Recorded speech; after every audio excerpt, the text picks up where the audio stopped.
how big can that group around you get? Maybe that you still feel that you're intimate with them in a business way or in a friend. Yeah. It's a really good question. I think it's something we're discovering at the moment.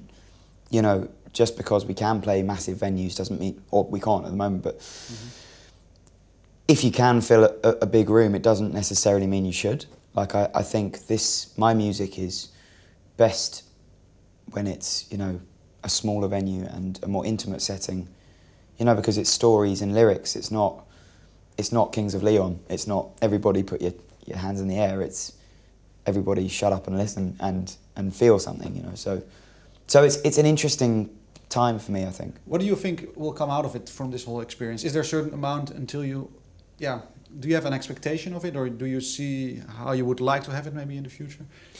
To find a balance, if you can describe that.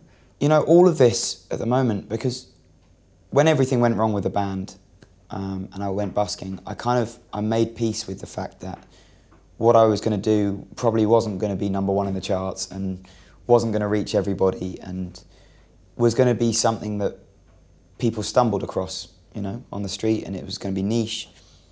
And so I kind of let go of a lot of those expectations and a lot of those kind of almost childish, like, dreams of, you know, I'm going to be #1, I'm going to be a megastar. So now that things are kind of going really well, it all just feels like a bonus, you know. It all just feels like something that is wonderful, and however long it lasts, then it's great, but, you know. Because when you're playing something on the street or in a small club or venue, it's a little bit more anonymous, and you can maybe... Yeah. And now, the eyes and the ears of the world are watching you and know who you are and start to follow you maybe and have certain expectations from you. I guess, I mean, to be honest, it's been going really well, but I don't feel like that started to happen so much. You know, hanging out with Ed for the last 2 or 3 months is crazy. You know, like, he can't go out without people, like, you know, and that never happens to me. Like, every now and again I'll have someone be like, oh, hey man, I like your album, or, which is cool. So I don't really know about that stuff. But what does Ed tell you maybe about it? Because he knows it, and how does he feel about it? I think Ed copes with it amazingly well. You know, he's 21, and just watching him deal with the crazy circus that is his life at times is remarkable. He's so brilliant with people, so lovely and friendly, and always has time for people, and it's incredible. But I think for Ed and the music he makes, and I think he's always wanted this. I think he's always wanted this kind of world stage, which is where he should be. He's incredible. But for me, I think I do a different thing. It is more intimate, and I think it is. On one hand, I think it's got the potential to be commercially successful, but at the same time, it's also quite niche in a way as well. So.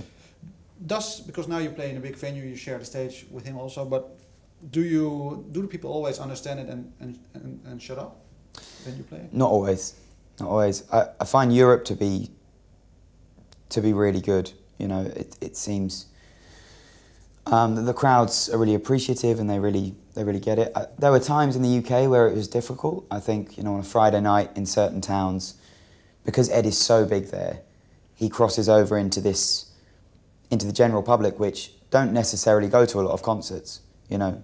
So a lot of them are there just to drink and have a good time. That's fair enough, man, you know. So, yeah, you reach the people you can reach at any gig, and sometimes it's everybody, sometimes it's 10%, you know.